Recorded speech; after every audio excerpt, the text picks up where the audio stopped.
নমস্কার বন্ধুরা, শুভ সকাল আর তার সাথে শুভ সোমবার। তো আবার একটা নতুন সপ্তাহ আজ থেকে শুরু হয়ে গেল। আর সকালবেলা উঠে বিভিন্ন কাজ টাজ সারার পরে অনেকটা সময় বেঁচেছিল, তো একটু আঁকলাম, একটু লিখলাম। তো আজ একটা এমন টপিক নিয়ে লিখলাম যেই টপিকটা নিয়ে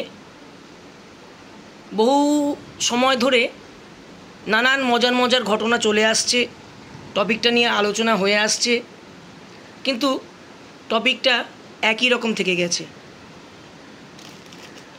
তো টপিকটা আপনাদের সবারই চেনা। টপিকটা হচ্ছে ঘর জামাই।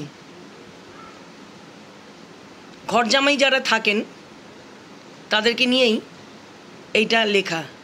এটা একটা মজার কবিতা, কেউ অন্যভাবে নেবেন না।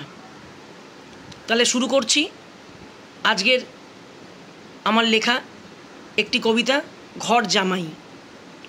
সুখের আশায় ধনী শ্বশুরের জামাই হতে ভাই চাস না।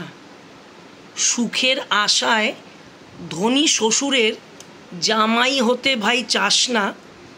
জীবনটা তোর শেষ হবে, তুই জেনে শুনে জীবনভর লোকের খোটা খাস না।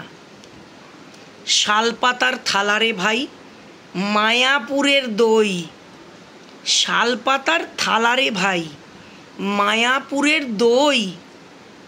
কোনো কিছুই জুটল না ভাই, জুটল শুধু চিড়ে মুড়ি আর খই। ভেবেছিলি বুঝি ভালোই হবে কামাই, পকেট দুটো ভরে থাকবে যদি হোস তুই ঘর জামাই।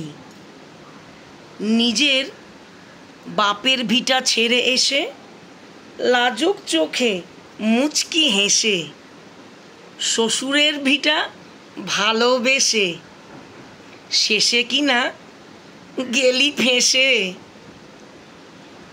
থাকতে দিলাম, পড়তে দিলাম, মেয়েকেও দিলাম দানে, তবু জামাই ভাত খেলো না, মুখ ভার ভীষণ অভিমানে। কখনো যখন একা থাকি, হ্যাঁ আমি যখন কোনো কাজ থাকে না, কখনো যখন একা থাকি ভাবি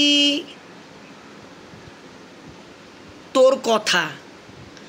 ভালো থাকার এই নমুনা, ছি আমার মনে জাগায় ব্যথা। তুই নিজে হয়তো ভাবছিস বেশ তো আছি, খাচ্ছি দাচ্ছি ঘুরে বেড়াচ্ছি, আর শ্বশুরের ভিটায় বসে মাছি তাড়াচ্ছি। ভাই রে, তুই কিন্তু স্বাধীন হয়েও সারা জীবন রইবি পরাধীন। ভালো করে শোন, তুই কিন্তু স্বাধীন হয়েও সারা জীবন রইবি পরাধীন।